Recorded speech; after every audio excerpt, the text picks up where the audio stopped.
तो स्वागत है आपका पाठशाला में।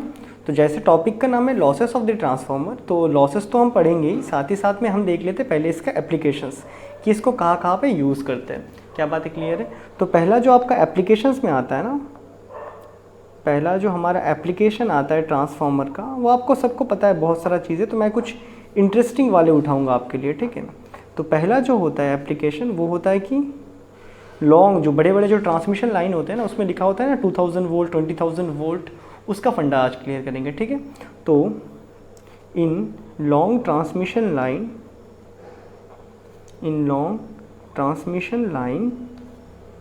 Lines transformer is used to increase the potential। जो डैम में या फिर जो हाइड्रो इलेक्ट्रिक पावर जो भी पावर प्लांट में होता है ना, वहाँ पे उतना पोटेंशियल का नहीं क्रिएट होता है, हम उसको बढ़ा देते हैं उतना, ठीक है। तो is use to increase the potential. क्यों बढ़ाते? So that heat loss is less. एक ऐसे होता है, चीज़ों को समझो, ठीक है। अब देखो, मान लो इनिशियली मेरे पास, मैंने हाइड्रो इलेक्ट्रिक पावर प्लांट में 1000 वोल्ट का, बस 1000 वोल्ट का पोटेंशियल जनरेट किया और मेरे पे करंट आ रहा है सम सॉर्ट ऑफ 100 एम्पेयर। तो इसमें पावर कितना होगा बताओ? दैट इज़ V इंटू आई। इसका मतलब 10⁵ वाट का पावर कंज्यूम हो रहा है, मतलब प्रोडक्शन हुआ है। अभी अगर यही चीज़ ट्रांसफ़र कर रहा है तो इसमें से हीट कितना होगा? हीट का फॉर्मूला I² इंटू टी होता है। तो टी टाइम को फिलहाल छोड़ते हैं, डन। तो I² दैट इज़ करंट का स्क्वायर मतलब 100 का स्क्वायर इंटू आर मान लेते हैं कि 1 ओम है। तो कितना आ रहा है यहाँ पे? 10⁴ वाट। तो हम बना रहे हैं 10⁵ वाट, उसमें से 10⁴ वाट क्या होने वाला है? लॉस होने वाला है। ये बातें क्लियर है? यही जगह में हमने क्या किया, हमने एक ट्रांसफार्मर लगाया। कौन सा ट्रांसफार्मर? Step up.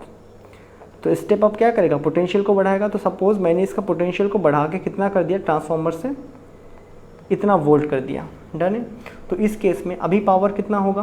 पावर, अगर पावर को 10⁵ वाट ही रखना है, क्योंकि वो तो क्या बोलते हैं, कंजर्वेशन ऑफ एनर्जी के हिसाब से है, तो करंट कितना होना होगा? 10 एम्पेयर होना होगा, तभी ये 10⁵ बन पाएगा।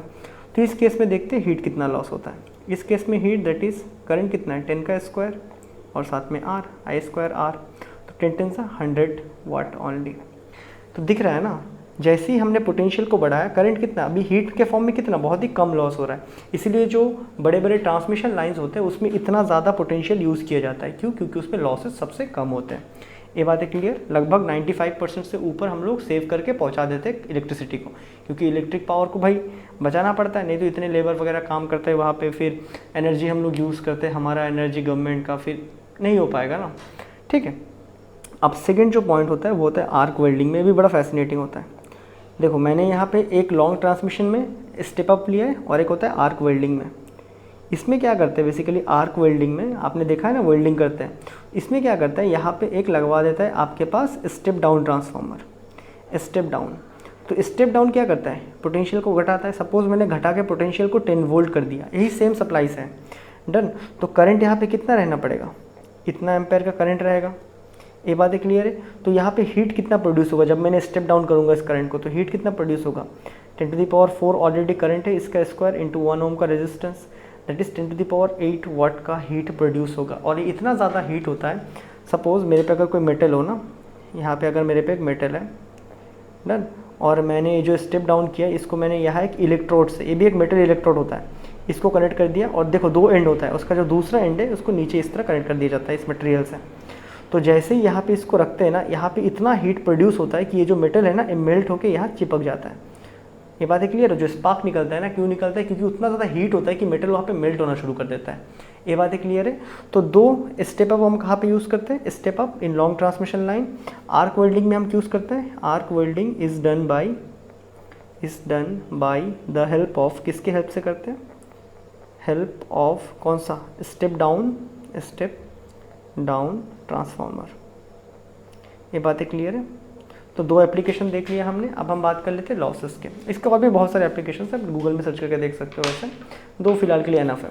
तो लॉसेस, इसमें क्या क्या लॉसेस होते हैं? तो पहला जो लॉस होता है हमारे ट्रांसफार्मर में, वो होता है बेसिकली फ्लक्स की वजह से, that is flux loss. Anyhow हम यहाँ पे सॉफ्ट आयरन कोर यूज़ कर रहे होते हैं, एनीहाउ हम यहाँ पे सॉफ्ट आयरन कोर यूज़ कर रहे थे। इसका मतलब यहाँ पे जितने मैग्नेटिक फील्ड लाइंस बनेंगे वो इसी में से ट्रैवल करेंगे, क्योंकि इसका ससेप्टिबिलिटी बहुत ज़्यादा है, मतलब हाईली ससेप्टेबल है, ठीक है, जल्दी ही प्रभावित हो जाएगा, तो इसके अंदर से ट्रैवल करते रहेगा। लेकिन there is a still chance कि एक या दो, हो सकता है एक या दो फ्लक्स क्या हो जाए, बाहर निकल जाए, तो ऑब्वियसली फ्लक्स लॉस हो ही सकता है, ये बातें क्लियर है। एनी हाउ हाईली ससेप्टेबल है तो इसके अंदर ही रहना चाहिए, फिर भी देयर इज़ ए चांस कि 1 करोड़ में एक फ्लक्स निकल जाए, ऐसा हो सकता है। डन, तो फ्लक्स लॉस होता है। दूसरा चीज़ क्या होता है हमारे पास, आयरन लॉस। आयरन लॉस, अब आयरन लॉस क्यों होता है, बेसिकली एडी करंट की वजह से होता है। एडी करंट, एडी करंट हमने पहले भी पढ़ा था। कोई भी मेटेलिक बॉडी है तो कोई भी मेटेलिक बॉडी में क्या होता है, जो देखो करंट की वजह से, देखो इलेक्ट्रॉन भी अपना करंट क्रिएट करता है, तो ये जो इलेक्ट्रॉन क्या होता है वो गोल गोल घूमने लगते हैं, एनर्जी को यूज़ करते हैं, इलेक्ट्रिकल एनर्जी को यूज़ करके वो लोग गोल गोल घूमने लगते हैं, तो इसे हम क्या बोलते हैं, एडी करंट बोलते हैं। ये हमने ऑलरेडी पढ़ा है। जो थर्ड लॉस हमारे पास होता है वो होता है कॉपर लॉस। कॉपर लॉस, अब देखो कॉपर बेसिकली एक गुड कंडक्टर है, एनी हाउ उसमें सम सॉर्ट ऑफ रेजिस्टिविटी है, अगर रेजिस्टिविटी है तो रेजिस्टेंस होगा, अगर रेजिस्टेंस होगा तो हीट प्रोड्यूस होगा, ठीक है। तो कॉपर लॉस क्या है, हीट प्रोड्यूस्ड किसकी वजह से, ड्यू टू कॉपर वाइंडिंग। ये बातें क्लियर है, कॉपर से जो वाइंडिंग करते हैं उसकी वजह से थोड़ा बहुत हीट प्रोड्यूस हो जाता है। उसके बाद जो हमारे पास बचता है वो हिस्टेरिसिस लॉस। जब मैंने हिस्टेरिसिस आपको पढ़ाया था, वो मैग्नेटिज्म मतलब प्रॉपर्टी ऑफ मैग्नेट्स क्या बोलते हैं, अर्थ मैग्नेटिज्म में जब पढ़ाया था मैंने हिस्टेरिसिस लॉस, तब मैंने बताया था जब भी कोई चीज़ को यहाँ पे ऑल्टरनेटिंग करंट प्रोवाइड हो रहा है तो मैग्नेटाइज डीमैग्नेटाइज होगा, तो जब भी कोई चीज़ मैग्नेटाइज डीमैग्नेटाइज होता है तो उसके अंदर एक लॉस होता है, क्या होता है, हिस्टेरिसिस लॉस। ये क्यों होता है, due to magnetisation, due to magnetisation and demagnetisation. ये बातें क्लियर है, इसकी वजह से क्या प्रोड्यूस होता है अपना, हिस्टेरिसिस लॉस। और जो लास्ट हमारे पास बचता है वो है आपके पास साउंड लॉस। अब देखो साउंड लॉस कैसे होता है बोलने से, जैसे ही हम लोग इसमें से करंट फ्लो करेंगे तो देखो ये बेसिकली ऐसे प्लेट से बने होते हैं, ऐसे प्लेट से ऐसे करके बना के रखते हैं ना, जो जैसे ही बनाएंगे इसके अंदर जैसे ही करंट फ्लो होगा तो ये क्या हुआ, दो प्लेट से, दो प्लेट पहले चिपके हुए थे, जैसे ही करंट फ्लो होगा तो इनके अंदर मैग्नेटिक फील्ड, जैसे ही फील्ड प्रोड्यूस होगा तो ये अपने आप को क्या करेंगे, मैग्नेटाइज करेंगे, जैसे ही मैग्नेटाइज करेंगे तो क्या होगा, दूर चले जाएंगे, और जैसे ही दूर चले जाएंगे फिर जब डीमैग्नेटाइज होंगे फिर नज़दीक आएंगे, फिर दूर जाएंगे फिर नज़दीक, मैग्नेटाइजेशन डीमैग्नेटाइजेशन, मैग्नेटाइजेशन डीमैग्नेटाइजेशन। तो ऐसे करते करते क्या होगा, एक क्लैपिंग साउंड आता है ना, क्लैपिंग साउंड तो नहीं, जिंग गुंग करके कुछ एक साउंड आता है ना, वो साउंड क्यों होता है, ड्यू टू इसकी वजह से। एक बार वो लोग मैग्नेट बनते हैं तो रिपल करते हैं, फिर अट्रैक्ट, फिर रिपल, फिर अट्रैक्ट, फिर रिपल, फिर अट्रैक्ट। ये बातें क्लियर है, तो वहाँ पे साउंड लॉस भी होता है।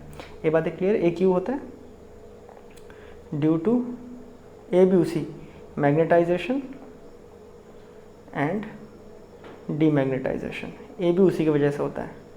ये बातें क्लियर है, तो इसके साथ हमने कर लिया है आपका ये वाला चैप्टर ख़त्म। तो मैं मिलता हूँ आपसे नेक्स्ट चैप्टर में जहाँ पे हम इलेक्ट्रोमैग्नेटिक वेव्स को पढ़ेंगे और ऑल्टरनेटिंग करंट यहाँ पे ख़त्म होता है। तो तब तक के लिए गुड बाय।